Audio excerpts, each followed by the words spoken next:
very few occasions where I don a little black dress. Prettifying myself, so to speak, is something that I've had to learn as a survival technique after choosing a career in acting, right? But I don't really come by it naturally.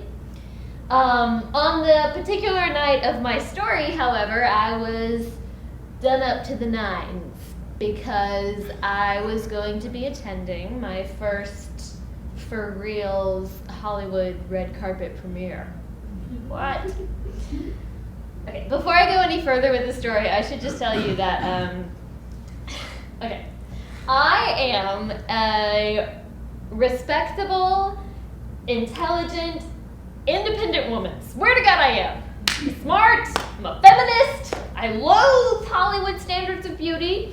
That does not exempt me from being a slave to them, but I loathe them. And all that being said, I am now going to tell you a story about the most pathetic, airheaded Hollywood bimbo that I encountered on the red carpet that evening. Me. First, let's cut back. A few days earlier, I'm sitting in an old-timey Hollywood cafe, black and white signed headshots on the walls, and across from me sits a big-time producer who had arranged this meeting to discuss making me the lead of a film. Wow. This producer, by the way, had a very big name, Tarantino. But not the Tarantino you're all thinking of, no. This was Quentin's dad, Tony Tarantino, which puts him in his mid-80s. Platinum jet black hair, not platinum, just jet black dyed hair.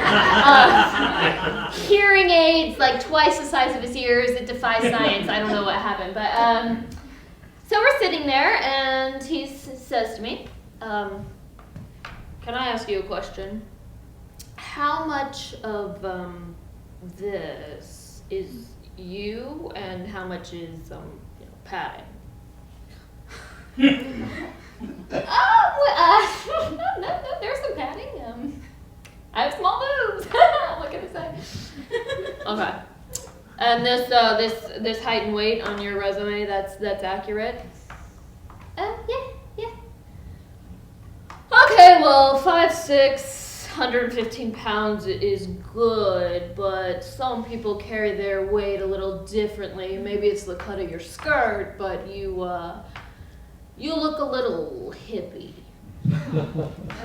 This is where you throw water in the fucker's face and storm out, right? Nah. Not me, because see, here's where I'm coming from. The standards that I have cruelly and brutally held my body to for years are real. I didn't make them up. Carrie Fisher weighed 105 pounds when she was cast as Princess Leia, and she was cast with the caveat that she lose 10 pounds. Them's the breaks, kids. That's the industry I chose. I was 10 years old when I made the decision to get my chubby ass body into shape because I knew that if I wanted to be an actor, I'd have to look like the women on Friends. Or, Deborah Messing, Calista Flockhart. Even the funny, quirky women have to be skinny and toned, right? I'm 10 years old, I make this decision. So what does this lead to? Well, I don't know. Years lost to eating disorders that continue to affect my mental and physical health to this day. Gross! As a feminist, I say this is gross. But I do it anyway. So, back to the cafe. I'm not fazed that this man is meticulously and unabashedly picking apart my body. So, I think it's probably just the cut of the skirt. Anyway, this worked enough to get me the invite to the red carpet premiere where we're supposed to talk up the project for publicity, right? It's not a date. He knows I live with my boyfriend. On the way to the premiere, we're driving. He turns to me and says, my ex-girlfriend who I broke up with like a week ago is going to be here tonight. I told her I was bringing you. She's not happy about it. Oh, well, as I understood it, this was not a date. We were, like, colleagues going together. Yeah, that's what I said. I said it's not a date. She said, no, it's a date. Okay, so, well, that's happening. We get to the premiere. It's in Universal Studios. I don't know if you know Universal, but the movie theater is a long way away from the parking lot. So we walk. And Tony Tarantino slides his hand around my waist and pulls me real close. And we walk all the way down City Walk. Dozens, maybe hundreds of tourists walking by, Midwestern folk like myself who believe in working hard to get what you want in life. I watch each of these people judge me as a pathetic little wannabe starlet willing to sleep with any old man to get into Hollywood. And I let it happen. I didn't say, I'm sorry, that's inappropriate. No, I just kept walking. All the way through the red carpet we walk like this. Cameras are going off. This is captured on film now. And yet somehow I get to my seat in the movie theater without crying. And we sit down. And as soon as I sit, I see a woman walk in. Blonde, stacked, maybe in her mid-30s, very strong looking. And I know, before he has to say, that's my ex-girlfriend, that it's her. I have to go to the bathroom. I bolt. I run out of there before she can see me, lock myself in a stall, and just catch my breath. Okay.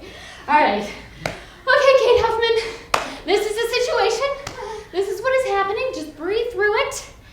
If he gropes you again, just say, I'm sorry, that's not appropriate to the situation. And just ride this out, okay?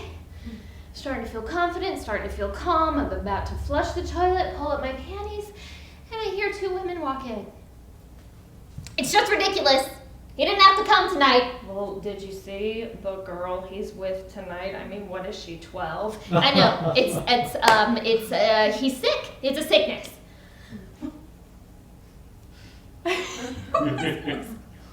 I'm frozen midway through pulling on my panties. I wanted to go out there and say to her, oh my God, I am not a threat to you.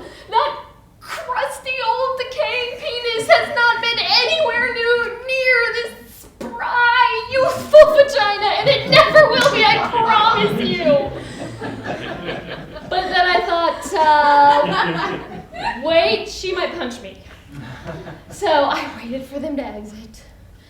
I slink out of the stall, head back into the movie theater and take my seat.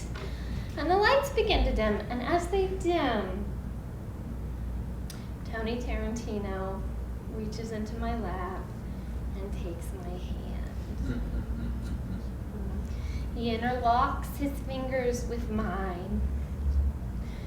And there's no getting around this. This is a romantic move. Maybe people who aren't intimate will wrap their hands around each other's waists and walk up City Walk, but lovers clasp hands.